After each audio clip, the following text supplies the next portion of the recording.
میں وہ پاکستانی ہوں جس کو بڑی اپرچونٹیز، اور ہمیشہ لوگوں نے کہا کہ باہر رہ سکتا تھا، باہر سٹیزن شپ لے سکتا تھا. کبھی میں نے سوچا بھی نہیں کہ میں پاکستانی پاسپورٹ کو گیو اپ کروں گا، کیونکہ میں بلیو کرتا ہوں کہ ہمارا ملک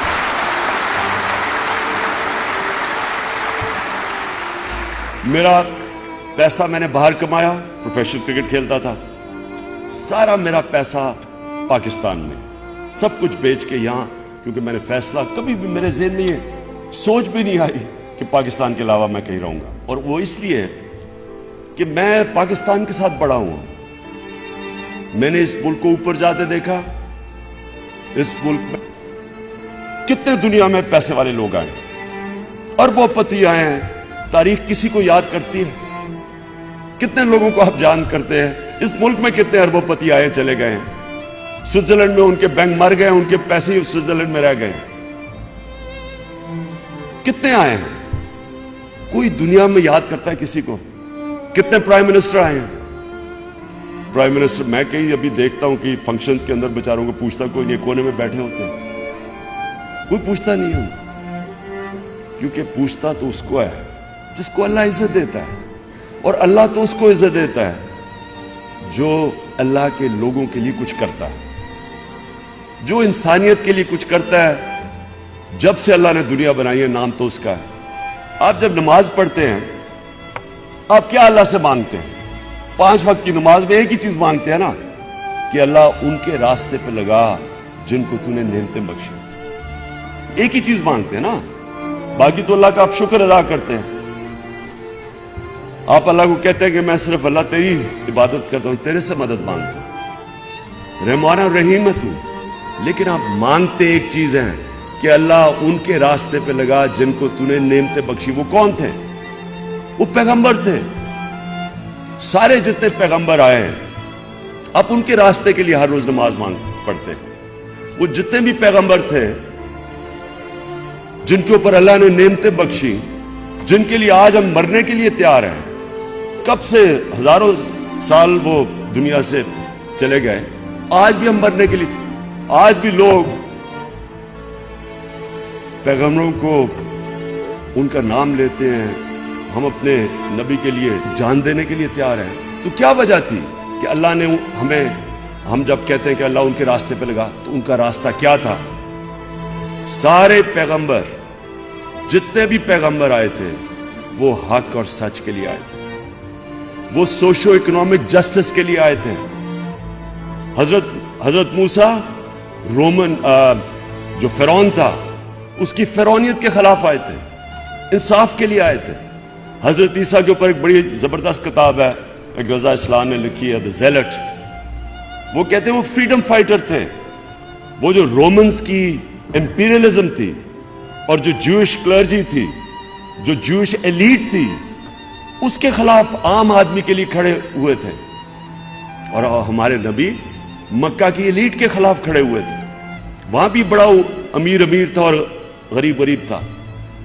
تو آپ کا جو مقصد ہے، جس طرح ابن خلدون کہتا ہے کہ انسان کا دنیا میں مقصد ہی ایک ہے، to fight for a just society, انصاف کے لیے کھڑے ہو. یہ سارے پیغمبروں کا بھی یہ مقصد تھا. یہ آپ کا بھی اللہ نے جو دنیا میں بھیجا ہے. اپنے سے پوچھیں کہ میں اس دنیا میں کیا کر رہا ہوں؟ آپ دنیا میں ایک عدل اور انصاف کے نظام کے لیے آئے ہیں. اور دیکھیں، سب سے پہلے تو آپ کو سب کو ایک چیز سمجھنی چاہیے کہ اللہ نے آپ کو اشرف المخلوقات بنایا ہے، آپ کو فرشتوں سے بھی اوپر بنایا ہے.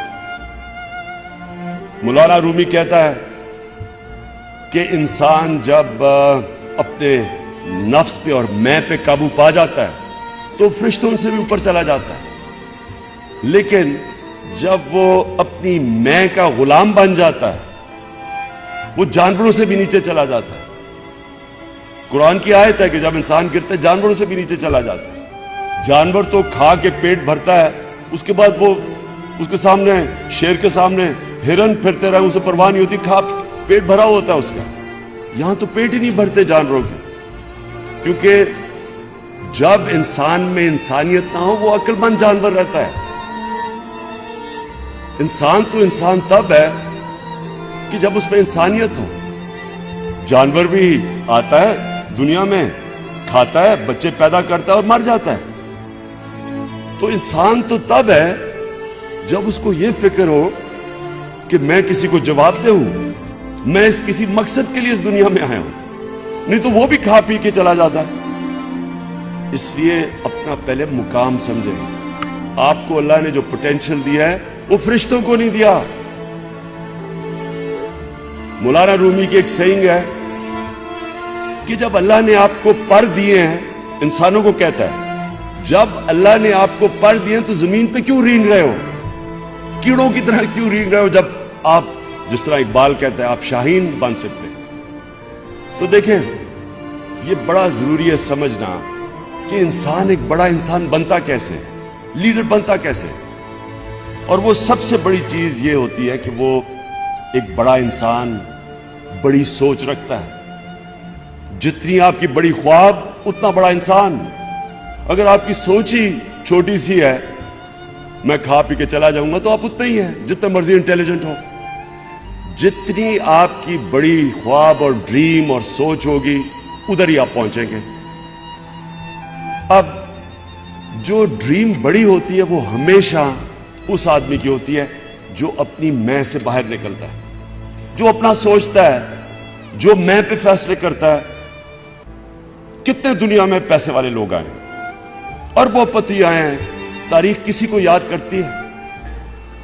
عمران خان کرکٹ سٹار, صرف تھوڑی سی کرکٹ کے اوپر باتیں کر کے کروڑوں روپیہ سال کا کما سکتا تھا. اس کو تو کچھ کرنے کی ضرورت نہیں تھی. اس کو کیا ضرورت پڑی تھی ہاسپٹل بنایا, بھرا بھرا پھرے, یہ گندے گندے لوگوں سے گالیاں کھائے, کیا ضرورت تھی اس کو. کرپٹ لوگوں سے, بے شرم لوگوں سے, جو کہ کوئی ان کو فکر نہیں ہے کہ بےچارے آدھی آبادی ہماری ملک کی 2 وقت کی روٹی نہیں کھا سکتی. آدھی آبادی پوری ہائٹ پہ نہیں پہنچتی کیونکہ کھانا پورا نہیں ملتا.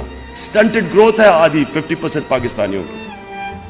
2.5 کروڑ پاکستانی بچے اسکولوں سے باہر ہیں. انصاف نہیں ہے. تھوڑا سا طبقہ امیر ہو رہا ہے, سارا ٹیکس کس سے اکٹھا کرتے ہیں, عام عوام اپنے ٹیکس سے تھوڑے سے لوگوں کو سبسڈائز کرتی ہے. غریب امیر کو سبسڈائز کرتا ہے بجائے امیر سے ٹیکس لے کے عوام پہ خرچ کیا جائے. ظلم کا نظام ہے. اور یہ لوگ, تو مجھے کیا ضرورت پڑی تھی کہ ان سے ہر دوسرے دن کو برا بھلا کہوں, ان سے اٹیک کروں, مجھے تو نہیں ضرورت تھی. آرام سے میں ان سے ملوں.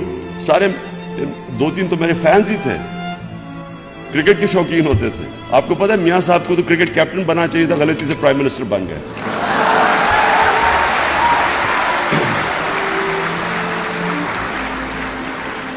اس لیے یاد رکھنا, یہ لا الہ الا اللہ میں پورا فلسفہ ہے.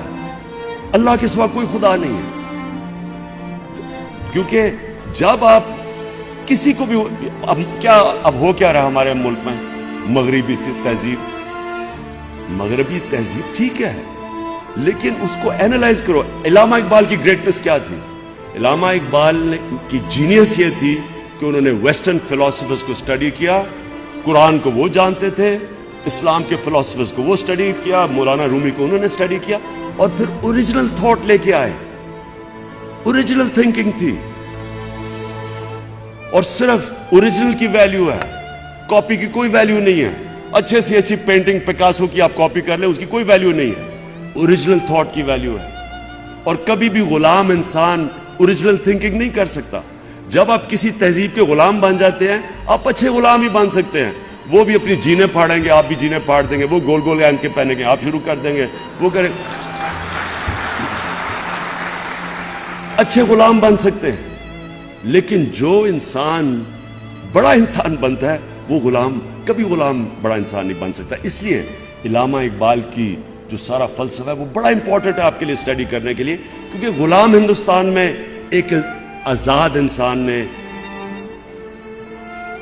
ایک غلام ہندوستان میں آزاد انسان نے اپنی فلسفی لے کے آیا، اسٹڈی کر کے مغرب، اور ابھی بھی آج علامہ اقبال کو پڑھیں تو آج بلکہ زیادہ اس سے زیادہ ایپٹ ہے جو پہلے تھا، کیونکہ تب تو میں تو حیران ہوتا ہوں کہ غلام ملک کے اندر کیسا آزاد سوچ تھی، قائد اعظم کی سوچ دیکھیں، علامہ اقبال کی دیکھیں، اور اب میں دیکھتا ہوں ہمارے جو ہماری ساری ویسٹرنائزڈ تھنکنگ ہے وہ اتنی غلامانہ ہے۔